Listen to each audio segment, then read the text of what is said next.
Well, hello there. How is everyone? I hope you're all well on this terrific Tuesday. That's it, baby. It's Tuesday. We got over Monday together. It was long, but we did it. And we're here, and you look absolutely amazing. So, we have got some meat and potatoes to speak to because there has been an interview. I'm sure that the vast majority of you who are watching this video know exactly what interview I am talking about.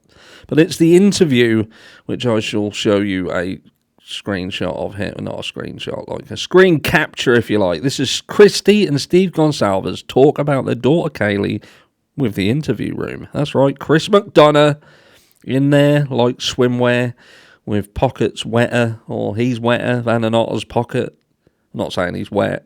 Just not a great fan of Chris McDonough. Now, he does do this interview incredibly well, I will say that, which is very much a polar contrast to the interview he did with Michael Crow. If you know, you know. Anyway, but yeah, the Goncalves family, well, not all of them, Steve and Christy, do this interview on the interview room. If you want to go and watch it, go and watch it. I'll put the link in the description. I do that through gritted teeth, but it's an interview that if you've been following the Idaho 4 case, I think it's very telling. Now, I've kind of skim-watched it. I haven't gone in depth and watched it and really taken it in and gone back and chewed over it, but I'm going to do that through the course of the day, really get into it, and then I'm going to do a live this evening where we will discuss it in full. But I've got some pieces to take home from it. I think it's quite important. Like, I've got something here. Like, some of you, like, I've titled this kind of Steve Goncalves versus Scott Green, because ultimately Scott Green, and if I get this on the screen, he is obviously the billionaire head of the University of Idaho, and he's done this book. And you know, even in this little write-up, it talks about how the university and its community supported itself in the face of a tragic and outrageous crime against 4 of its students.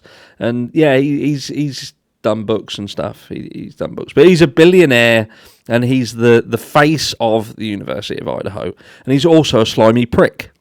That's my opinion, of course. That's not a professional sort of summary of Scott Green. That's just my. I feel that Scott Green is a slimy little prick, and and by the end of this, you probably think the same. Now, This is Steve Goncalves and Chrissy are kind of, they do a lot of talking about how they feel, obviously, and they're parents who have lost a child. The absolute worst thing that can happen to parents, and I 100% feel for that. I truly do. Me and Steve at one point did kind of butt heads, but we butt heads because we had a discussion, and in my opinion, things were said that threw certain people under the bus. And you can think he did or think he didn't, but ultimately my intentions there were to try and help my family, because we was obtaining death threats from someone who was seemingly around this case. But anyway, who knows? Who cares? It's done. It's done, it's dusted, and me and Steve have spoken since, and it's water under the bridge. But with respect to the Idaho 4 case itself and how it's being handled, the University of Idaho have always been front and center, and that seems to be something that is bugging the shit out of the Goncalves family, and it's warranted. Do you know what I mean? Why are the university so involved?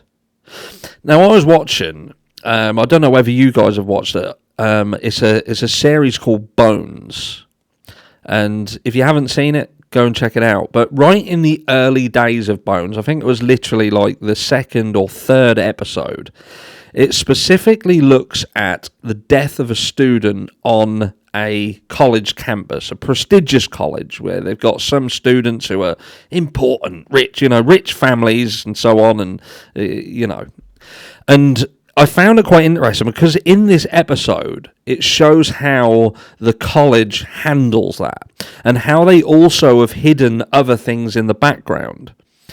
And it seems to me that how this is obviously something that is quite wide in the way it is, and it is that universities and colleges simply care about themselves first. It's all about their image and pulling off things that are like Velcro monkeys to them that can hurt their image. And I believe that what we've learned through this process is that the Idaho 4 murders are a Velcro monkey to the University of Idaho, in that it's like a piece of dirt that they've got to try and wash off. But Green, being a businessman, he understands that you strike while the iron is hot. So when there is something that you can get shit done that will increase your revenue and increase certain elements, then you maximize that revenue stream off the back end of using the Idaho 4 situation as a catalyst for being a money spinner. Case in point being the fact that the house has been knocked down. So they knock the house down, and it's like, we're knocking it down to help the community heal. To help the community heal. No, you're not. You're knocking the house down because it's one less thing that will remind people of what happened in that community and potentially lead to people not really wanting to be there. You know, it's a reminder. And then I think to myself, it does go even deeper than that, because ultimately that house was a revenue grinder. It was something that could grind out revenue. And what Scott Green's in effect done, he's got that property now. He's got it, and he's flattened the ground. And you can bet your bollocks to a barn dance that what will then go in its place, and you heard it here first, potentially, they'll put more housing there. And it will be potentially owned by Scott Green. And he'll just rent it out. Simple as that. And it doesn't need to be students, for instance. It could be anyone. It's not on the college campus. It's off-site. But anyway, and that's a big point, because you think to yourself, even where this happened, it weren't like this killer came onto the college campus and killed within the college campus. It weren't like a frat house or anything like that. It was a private owned residence rented through a third party.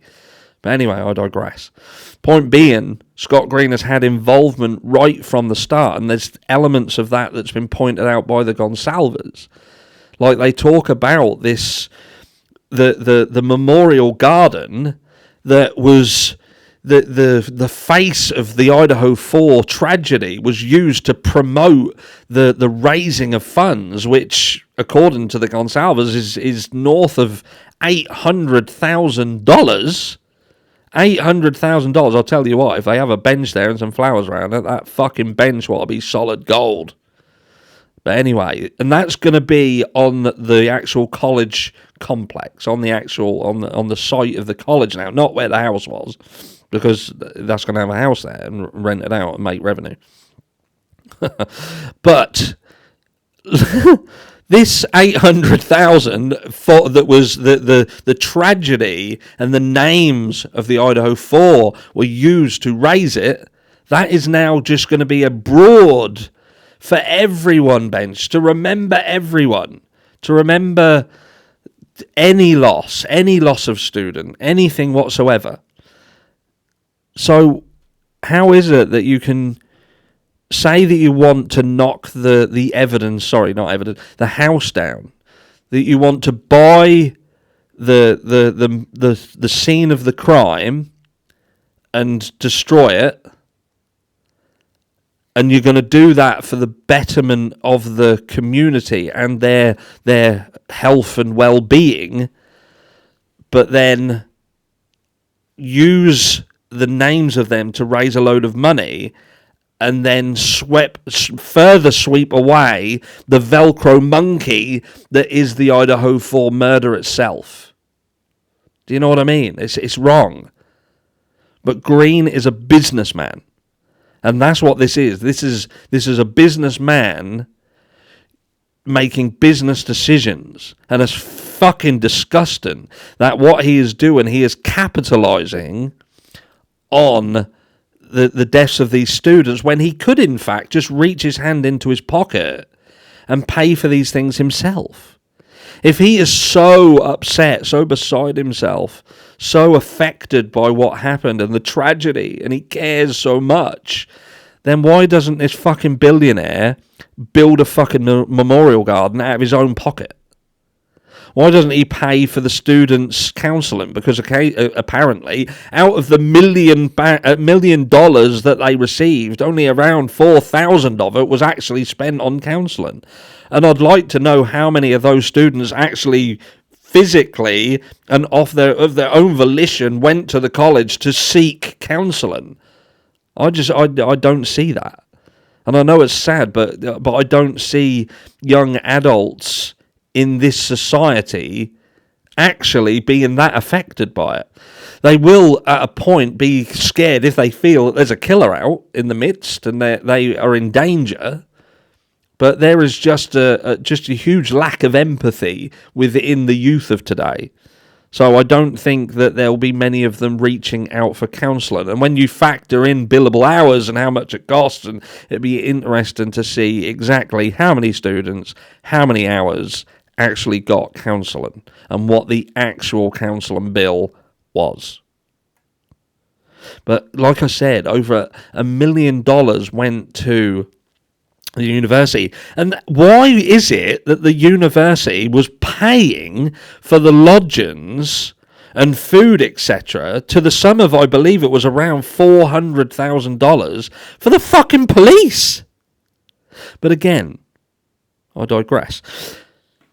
Back to the program Bones that I watched, because this is exactly how this went. The college protecting its image, and there's a scenario where they're in the office, and what it is it transpires that a student's suicide has been faked. That's what it is.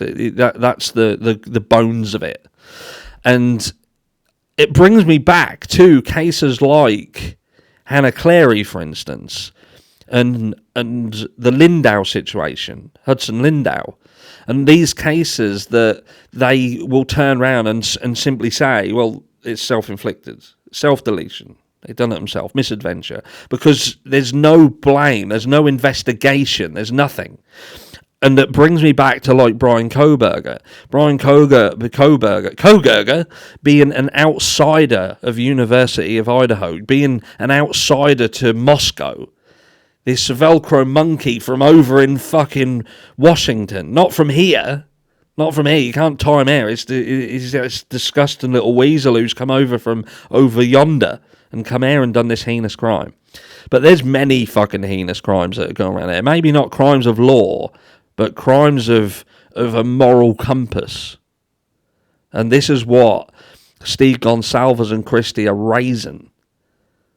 That the University of Idaho are treating them with complete and utter contempt and disrespect.